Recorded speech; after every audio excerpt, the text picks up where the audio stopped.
I've received many requests to discuss the differences between Buddhism and Advaita Vedanta. So far, I've been reluctant to take up this topic because I don't want to make any negative comments about teachings that others find helpful. I'd rather encourage them to fully embrace any authentic spiritual path they feel drawn to follow. Buddhism and Advaita Vedanta are both powerful ancient traditions, full of important insights and guidance. But I've been immersed in Advaita Vedanta for 4 decades now, and that has certainly shaped my personal perspective. As a result, my comments on this topic probably won't be helpful at all for those drawn to the path of Buddhism. Yet, for those drawn to Advaita Vedanta, this topic can be extremely helpful. We can learn so much through comparison and contrast. For example, I understood American culture clearly and distinctly only after living in India for a while, because I knew no other culture at that time. In the same way, the teachings of Advaita Vedanta can be understood much more clearly and distinctly by comparing them with Buddhism.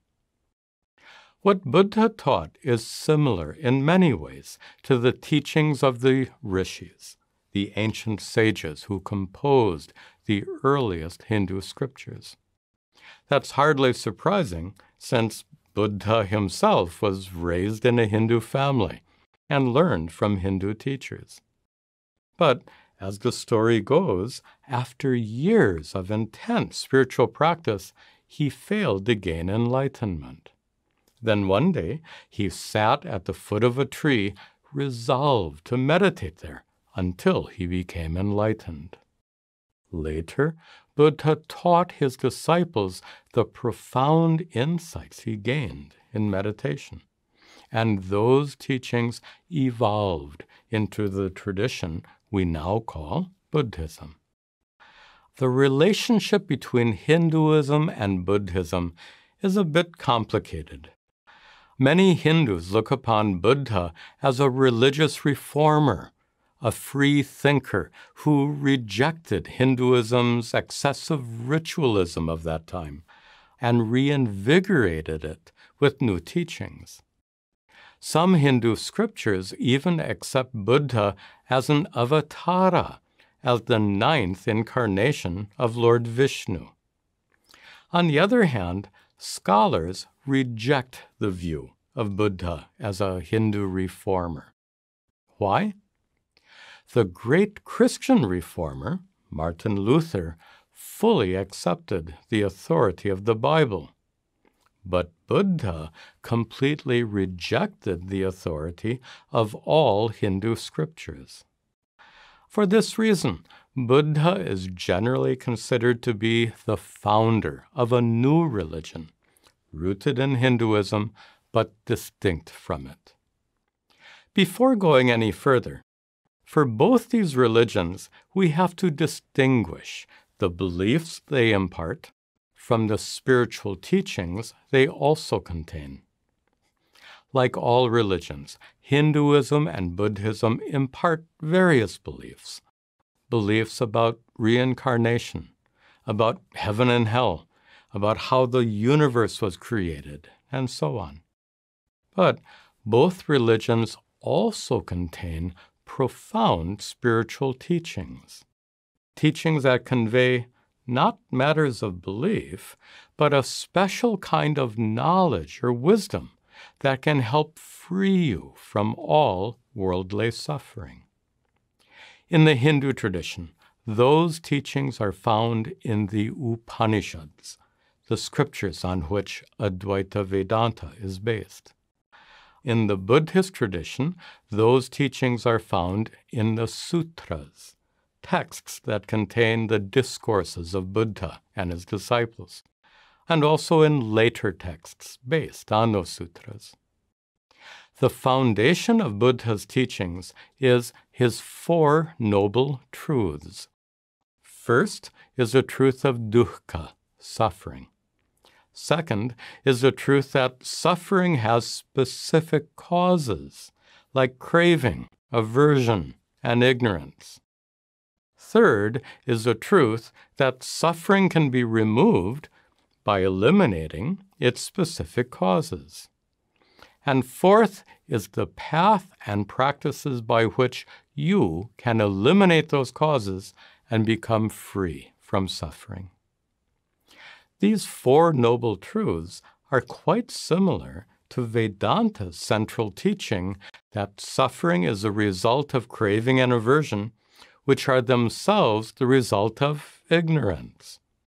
By removing that ignorance through the teachings of Vedanta, you can free yourself from suffering.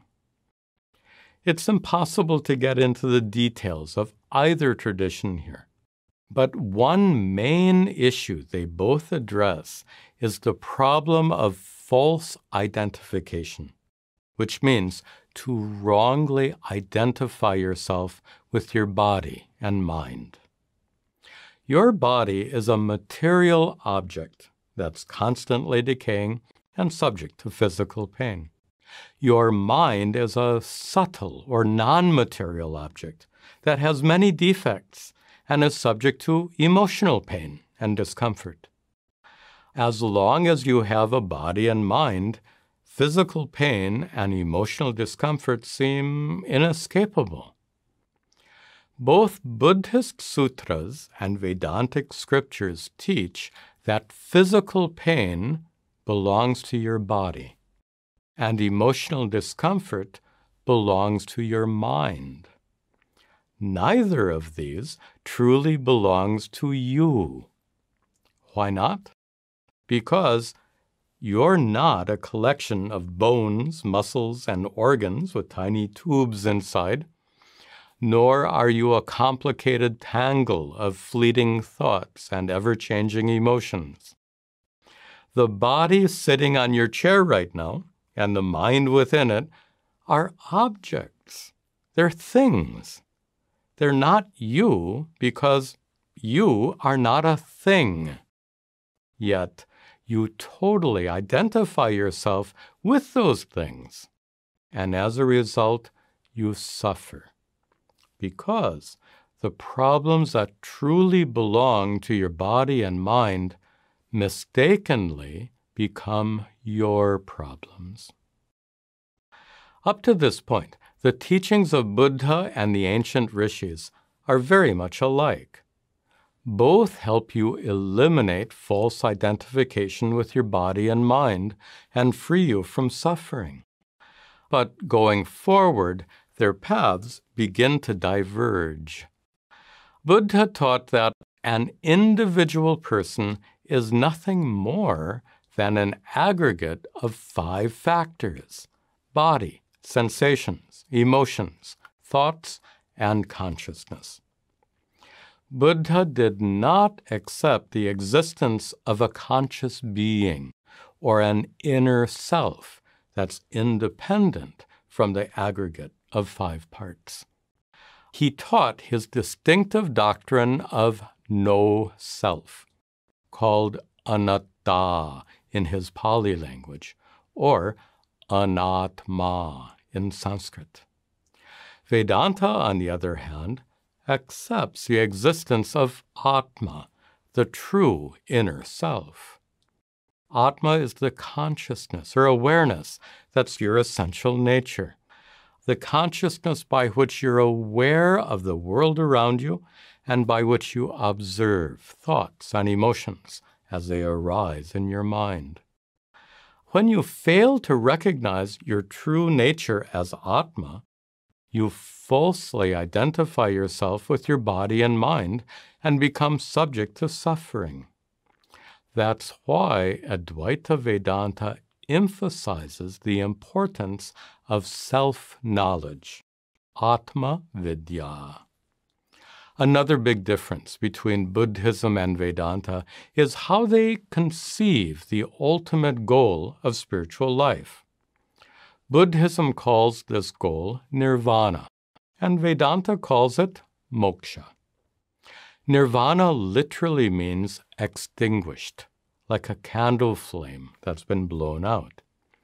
Nirvana is the extinguishing or cessation of suffering that takes place when craving, aversion, and ignorance are removed by following Buddha's teachings.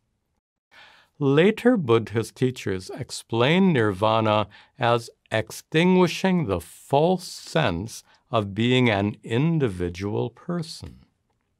For them, nirvana is the complete cessation of selfness, a state of no self. Vedantic scriptures sometimes use the word nirvana, but more commonly, moksha is used. Moksha means liberation or freedom. Freedom from suffering in this life, and freedom from being reborn into another life of suffering. But scholarly commentaries define moksha not only as freedom from suffering, but in a twofold way. Atyanta dukkha nivritti, which means complete cessation of suffering, and niratishaya sukha avapti, the attainment of supreme bliss. The supreme bliss described here is not some kind of extraordinary spiritual experience. It's actually the true nature of your own consciousness. The ancient rishis discovered that consciousness is unborn and uncreated, therefore it's eternal. Consciousness is formless and limitless, therefore it's vast, all-pervasive. Consciousness is perfect, complete, and utterly unaffected by worldly troubles, therefore it's divine. To discover the true divine nature of your own consciousness is moksha. So, moksha is more than the complete cessation of suffering. It's also the direct personal recognition of your own eternal, limitless, divine self. With all this in mind, we can say that Buddhism and Advaita Vedanta both start out on the same foot, so to speak. They both identify the root cause of suffering to be false identification with your body and mind. And they both offer methods for removing or negating that false identification. But in addition to this negation, Vedanta takes an additional step by positively asserting your true nature to be eternal, limitless consciousness. Buddhism and Advaita Vedanta are in perfect agreement about the problem of suffering and its solution, but they have radically different views about the existence or non-existence of a true inner self, Atma. Yet, the fact remains, they both solve the problem of suffering.